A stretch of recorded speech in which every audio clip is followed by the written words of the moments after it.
Kwa hiyo ndugu zangu, siku ya leo ndani ya siku ya Ijumaa tutaishi na mada inayosema sababu 7 za kuzidishiwa riziki. Sababu 7 ndugu zangu za kuongezewa riziki. Ni zipi sababu 7 ambazo zinaweza zikasababisha pato yako iongezeke au izidishiwe? Kabla ya kutaja mambo 7 haya, kwanza tuanze na mukaddima.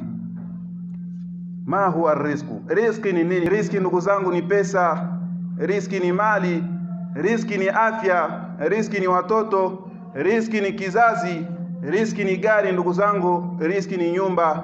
Riziki ndugu zangu, neno riziki ni pana sana na ni baharun amikun la sahila la. Allah subhanahu wa ta'ala ndani ya Qur'ani tukufu amekwisha jicommand kwa riziki yake, anampa amtakaye na anamnyima amtakaye. Anasema ndani ya Qur'ani, wa fis samai rizqukum wa ma tu'adun, na huko mbinguni ndiko riziki yenu iliko.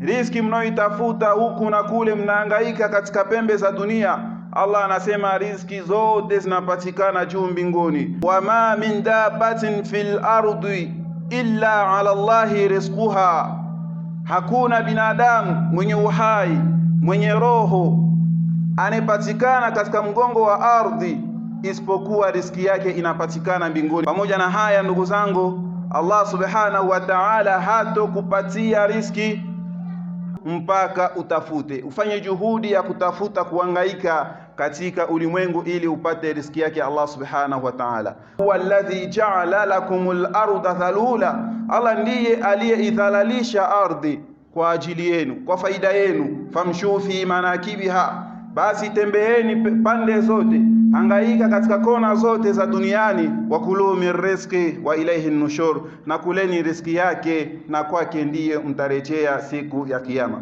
Kila mwaka Allah anarekebisha mambo yake yote yenye hekima. Inna anzalnahu fi lailatin mubaraka, hakika sisi tumeiteremsha Qur'ani katika usiku wenye baraka. Fiha yufraku kullu amrin hakim, ndani ya usiku huu wenye baraka ambao ni siku ya Lailatul Qadr, ni nani atakuwa tajiri mwaka utakaofuata? Ni nani atakuwa na dhiki katika mwaka utakaofuata? Bimaana usiku wa Lailatul Qadri mara moja mwaka mzima Allah anakuwa anarekebishia waja wake mambo. Kama ulikuwa ni maskini, Allah akufanye kuwa tajiri katika mwaka utakaofuata. Mwenyezi Mungu Subhanahu wa Ta'ala ameweka bayana, anawapangia watu mambo yao, kila kenye hekima na kila kilichokuwa kizuri. Kisha akasema amran min indina inna kunna mursilin, hii ni amri kutoka kwangu. Allah subhanahu wa ta'ala anapanga ni nani atakuwa tajiri ama nani atakuwa maskini katika mwaka utakaofuata. Bwana Mtume Muhammad sallallahu alaihi wasallam ameyaeleza na kusema kwamba ni mambo manne tu ndio Allah anarekebisha ile usiku wa Lailatul Qadr. Kwanza, jambo la kwanza, Allah subhanahu wa ta'ala anasema fulani bin fulani mumzidishie riziki, mumuongezee riziki katika mwaka utakaofuata. Na riziki tulisema ndugu zangu sio chakula peke yake, bali Allah anaweza akakuruzuku hata afya, akakupatia afya na akakukinga na magonjwa. Ya pili ndugu zangu, Allah anasema fulani bin fulani atakufa katika mwaka utakaofuata. Mtume anasema wa ajali ndugu zangu. Katatu ndugu zangu, Mtume anasema as-saada, Allah anaandikia watu furaha, fulani bin fulani atakuwa ni mwenye furaha. Na ya ine ndugu zangu ni ashakawa, stress ama dhiki, matatizo ya hali ya juu, Allah anaandikia mtu, waliaadhu billah. Allah tuepushe na haya. Hii ilikuwa ni utangulizi ndugu zangu, mambo 7 yenye kuongezea watu riziki, ndiyo mada yetu ya leo. Na haya ndugu zangu nitaisema kwa mukhtasar. Jambo la kwanza ni attaqwa Allah, kumcha Allah, kumwogopa Allah. Wengi wetu ndugu zangu ni watu wenye kulalamika, unasema kwamba nashika dini, na swali, nafunga, lakini Allah amenionea mimi. Alam ya'lam bi anna Allah yara, kwani haujui kwamba Allah anakuona? Kwa hiyo jambo la kwanza ndugu zangu lenye kuzidisha riziki ya watu ni attaqwa Allah, kumcha Allah, kumwogopa Allah, kama ilivyoamrishiwa ndugu zangu katika imani. Walau anna ahlul qura amanu wattaqu lafatahna alaihim barakatin minas samai wal ard. Allah anasema laiti watu wa vijiji, mimi na wewe, tungemwogopa Allah, tungemwamini Allah kama alivyoamrishwa, la fatahna alaihim barakati minas samaa, tungeona baraka za Allah zingenyesha kama vile mvua. Ndugu zangu, huku na kule baraka za Allah zingetuzunguka na zingetufata popote pale tulipo, lakini haya yote tumekhalifu amri ya Mwenyezi Mungu Subhanahu wa Ta'ala. Ndani ya surati Talaq, wa man yattaqillaha yaj'al lahu makhraja, atakayemtii Allah, atakayemwogopa Allah ukweli wa kumwogopa, basi Allah atampatia matokeo. Wa yarzuquhu min haythu la yahtasib, kisha ukishamwogopa atakuruzuku katika njia usiyoitegemea. Na bwana Mtume Muhammad akaeleza, alaika bitaqwallahi in kunta ghafila, ni juu yako kumwogopa Allah ikiwa umeghafilika. Ta'tika al-arzaqu min haythu la tadri, riziki itakujia katika njia usiyoitegemea ikiwa utamwogopa Allah ukweli wa kumwogopa. Kuna baadhi ya watu wanadhani riziki inakuja kwa ujanja, wengine wanadhani riziki inakuja kwa akili, wengine wanadhani riziki inakuja kwa elimu. Lakini tuangalie ni wangapi katika wanadamu wamepewa riziki na Allah lakini hawajasoma, na wengine ndugu zangu wanasoma, wana madegree fulani lakini bado Allah Subhanahu wa Ta'ala hajawapatia riziki. Ili uipate lazima umtegemee Allah Subhanahu wa Ta'ala, kwa sababu unaweza ukasoma sana ukatafuta sana na Allah hajakuandikia katika watu ambao anataka kuwaruzuku. La ta'jalanna, usiwe na papara katika kutafuta riziki. Falaisa rizqi bil ajal, hakika ya riziki haitaki papara, haitaki haraka, haitaki kujua sana. Arrizqu fi lawhin maktubun ma'a al-ajal, riziki iko katika lawhil mahfudh, imeshaandikiwa juu mbinguni. Ndugu zangu, falau sabarna lakana rizqan yaslubuna, laiti tungesubiri tukamtegemea Allah ukweli wa kumtegemea, riziki ingetufata yenyewe bila sisi kuitafuta. Ndugu zangu, lakinnahu khuliqal insana min ajal, lakini ameumbwa mwanadamu kwa papara, kwa pupa na haraka. Mwanadamu ndugu zangu ni mtu wa haraka, anataka atajiriki haraka. Hii ni sababu ya kwanza kumcha Allah Subhanahu wa Ta'ala. Ama sababu ya pili ndugu zangu, ashukuru, ni shukurani, kushukuru Allah. Miongoni mwa sababu zinazosababisha riziki ya mtu kuzidishiwa ndugu zangu ni shukurani, kushukuru daiman wa abadan, kushukuru Allah Subhanahu wa Ta'ala kwa kidogo kile alichokupatia. Ikiwa pato yako ni 2000 kwa siku, mshukuru Allah. Wa ta'adhana rabbukum la in shakartum la azidannakum, ikiwa mtamshukuru Mola wenu. Kuna watu ndugu zangu hawashukuru, kazi yao ni kulalamika usiku kama vile mchana. Mimi na wewe tuna miguu, tuna mkono, lakini hatumshukuru Allah. Unataka Allah akupatie nyumba, akupe gari, ndio mshukuru. Kwa afya uliyokuwa nayo wengine wanaitamani ndugu yangu. Wa ma bikum min ni'matin fa min Allah, kila mlivyonavyo katika neema yote yanatoka kwa Allah. Kile ambacho unajipigia kifua, tambua yote ni ya Allah, anaweza akaichukua muda wote ule. Kisha akasema wa atakum min kulli ma sa'altumu, na akakupeni kile ambacho mmemuomba. Wa in ta'uddu ni'matallahi la tuhsuha, na mkisema mwanze kuzielezea neema za Mwenyezi Mungu hamwezi mkazimaliza, ni nyingi sana. Innal insana la dhalumun kafar, hakika ya mwanadamu ni dhalimu mkubwa, tena mwenye kukufuru neema za Allah. Allah akikupa mali, akikutajirisha, lazima atakunyang'anya vingi. Angalia watu waliokuwa na mali, wana pesa, wana hiki na kile, lakini wanakosa baadhi ya vitu vingi sana. Kuna watu wengine wana pesa lakini hawalali kwa kufikiria mali zao, mpaka wakunywe vidonge ili wapate usingizi. Wewe una neema hii lakini haushukuru Allah Subhanahu wa Ta'ala.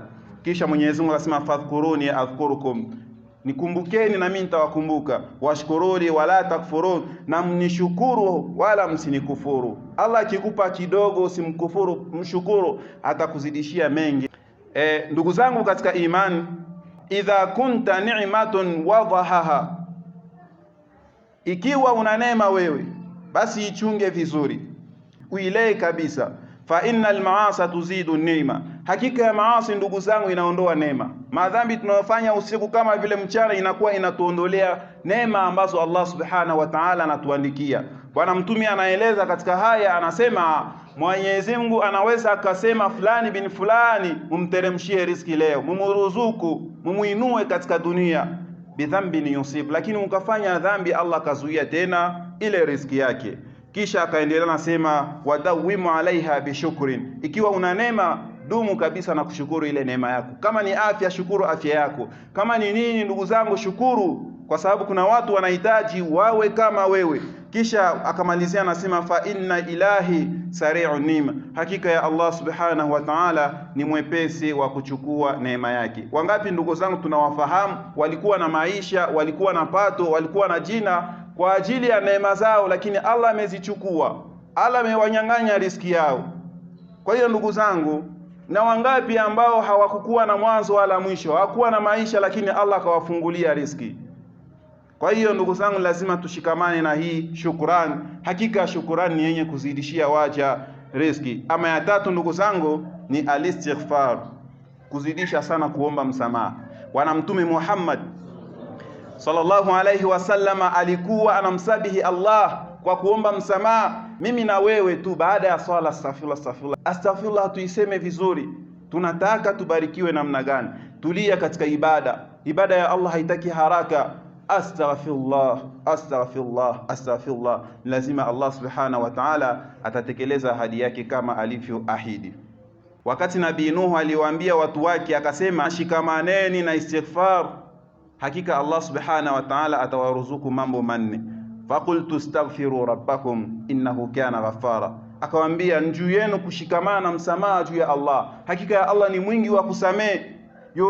Yurusili samaa alaikum midrara, mkimwomba Allah msamaha kwa wingi, bila shaka atawateremshia mvua yenye faida, yenye manufaa. Leo msamaha unakuwa mdogo, mvua haiteremke, inakuwa ni mvua yenye majanga ndugu zangu na mabalaa kila siku. Lakini laiti tungeshikamana istighfar, tukamwomba Allah msamaha, bila shaka mvua ingeteremka yenye kuleta mazao na matunda ndugu yangu. Kisha Mwenyezi Mungu akasema, wayumdidikum bi amwali, mkishikamana istighfar Allah atawazidishia mali, atampatia kila mmoja mali, wa banina, na watoto ndugu zangu, Allah atawapatia watoto. Wayaj'al lakum jannati wayaj'al lakum anhara, kisha atawapatia mabustani na mito. Mabustani haya ndugu zangu ni yale majardins ambazo watu matajiri ukiingia katika nyumba yake unaona kuna bustani ndani ya nyumba yake, wengine kuna mapisine. Haya ndiyo ambayo Allah subhanahu wa ta'ala alikuwa akielezea ndugu zangu katika iman. Aqulu ma tasma'un wa astaghfirullaha li wa lakum fastaghfiruhu innahu huwal ghafurur rahim wa huwal barrul karim. Ndugu zangu, nakuhusieni tena pasina kuisahau nafsi yangu kumcha Allah ukweli wa kumcha, na namuomba Allah sote atupambe kwa ikhlasi ya hali ya juu na uchamungu ya hali ya juu mpaka siku ya kiyama. Allahumma amin. Kwa hiyo ndugu zangu, ukishikamana na istighfar Allah atakuzidishia kile ambacho unahitaji. Kitu ya nne ndugu zangu yenye kuzidisha riziki ni aziwaj, kuoa. Mabachela ndugu zangu, Qur'ani inasema wazi kabisa kuhusiana na ndoa. Kama unapenda pato yako izidishiwe, shikamana na ndoa. Kama unapenda pesa, basi oa. Kama unapenda riziki ndugu yangu, oa. Ikiwa unataka mali, shikamana na ndoa. Hakika ya surati Nur inaweka wazi kabisa kuhusiana na swala hili. Wa ankihul ayama minkum wasalihina min ibadikum wa imaikum in yakunu fuqara yughnihimullahu min fadli wallahu wasi'un alim. Mwenyezi Mungu Subhanahu wa Ta'ala anasema kuambia wasimamizi wa watoto ambao ni wazee, mawali wa mabinti na wavulana, Mwenyezi Mungu anasema waozesheni wasiooa katika vijana, wanaume kama vile wanawake. Aya hii ndugu zangu haitaki mabachela. Na Abu Bakari ni Siddiq radhiyallahu anhu anaeleza, anasema ya ayuhan nasu atii'u Allah fi amarakum, eni watu mtiini Allah katika yale aliyoamrisha. Kisha akasema bihi minan nikah yunjizu lakum ma wa'adakum, mkishikamana hii amri ya kuoa, basi Allah subhanahu wa ta'ala atatekeleza ahadi yake ya kuwazidishia riziki kama alivyoeleza. Qur'ani ndugu zangu inasema ukioa utapanda kimaisha, na ukifanya research ndugu zangu kwa watu ambao wamepanda kimaisha, Allah amewaruzuku, amewapatia riziki, bila shaka wamepata riziki hii baada ya kuoa. Na wachache tu ambao wamerizi mali kutoka kwa wazazi wao, na wale wazazi nao wamepata hiyo riziki baada ya wao kuoa. Kwa hiyo ikiwa unataka maisha yako ipande, basi ni lazima shikamana na ndoa ndugu zangu, sio ukifa siku tatu unasahaulika. Kisha Abdullah bin Mas'ud anasema walladhi nafsi biyadihi, na hapa kwa yule ambaye nafsi yangu imo mikononi mwake, law alimtu annahu ma baqiya min umri illa 10, latazawwaju fiha. Anasema na hapa kwa yule ambaye nafsi yangu imo mikononi mwake, laiti ningejua kwamba ndani ya umri wangu kunabakia siku 10 tu, basi ingejitahidi nioe katika masiku 10 haya, nisife hali ya kuwa niko bachela. Mabachela ni wangapi katika sisi? Watu ambao wameshaoa tunamwomba Allah subhanahu wa ta'ala awazidishie riziki, na wale ambao hawajaoa tunamwomba Allah subhanahu wa ta'ala awafanyie maisha kuwa mepesi. Na jambo ya 5 ndugu zangu ni silatur rahim, kuzidisha au kuunga undugu, nayo inazidisha riziki ya mwanadamu. Bwana Mtume anasema man sarra an yubsata lahu fi rizqi au yunsa lahu fi athari falyasilu rahima. Anaitaka riziki yake zidi kuongezeka au anaitaka athari yake iwe juu, umri wake uendelee, afya yake iwe kubwa, awe na siha njema, basi aunge udugu na ndugu zake. Mara nyingi ndugu zangu, watu wanaowekeana udugu utakutana ni mjomba na shangazi, mtoto wa baba mdogo na fulani. Mtume anasema mtu atakayekata udugu, akakata ujamaa, basi Allah anamfungia naye riziki. Na jambo ya 6 ndugu zangu ni as-sadaqa, kutoa. Ndugu zangu, kuwa mwepesi wa kutoa. Vipi utapelekea maisha yako ya duniani hadi akhira kuwa mepesi? Twafash ulizonazo, mashakil ulizonazo, mitihani ulionayo mwilini mwako, kazini kwako, popote pale ulipo, vipi utatatua mambo yako? Faraja ya Allah itakuja katika njia gani? Aljawabu fi suratul Layl, majibu iko katika suratul Layl. Mwenyezi Mungu anasema fa amma man a'ta wattaqa qaddama al-i'ta'a 'ani at-taqwa. Allah ametanguliza kutoa kabla ya ucha Mungu, kabla ya kumcha Allah, kuwa mcha Mungu mzuri. Allah ametanguliza kwanza kutoa.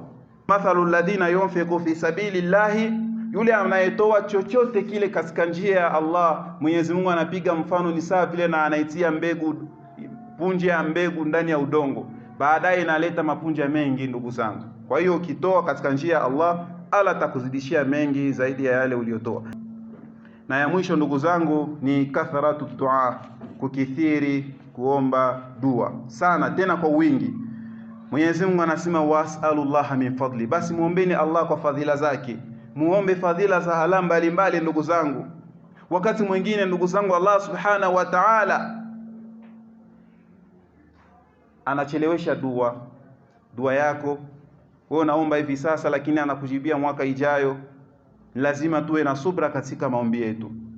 Bila shaka Allah subhanahu wa ta'ala anataka asikie maombi yako.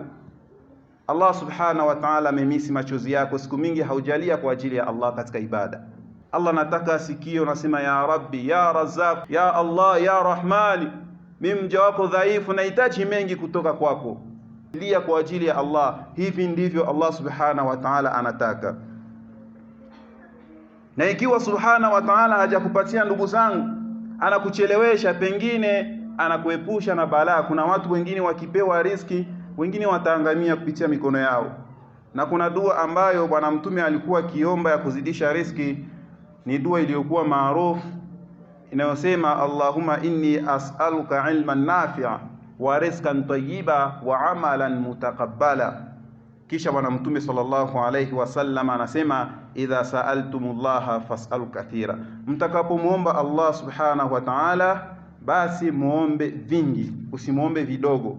Kuna watu ambao wakiomba Allah mambo mengi anasema kwamba anambebesha mzigo. Hala abebeshe mzigo ndugu yangu, tia mahitaji yako yote, na bora ni lazima uamke usiku muombe Allah, nataka gari, nataka nyumba, nataka kadha wa kadha. Allah atajibia kwa sababu amesema tumuombe naye atatujibia. Kwa hiyo ndugu zangu, kwa haya machache, Allah tusamehe makosa yetu na atupatie taufiki na tusamehe kabisa na atutie miongoni mwa watakaofaulu mpaka siku ya kiyama. Allahumma amin.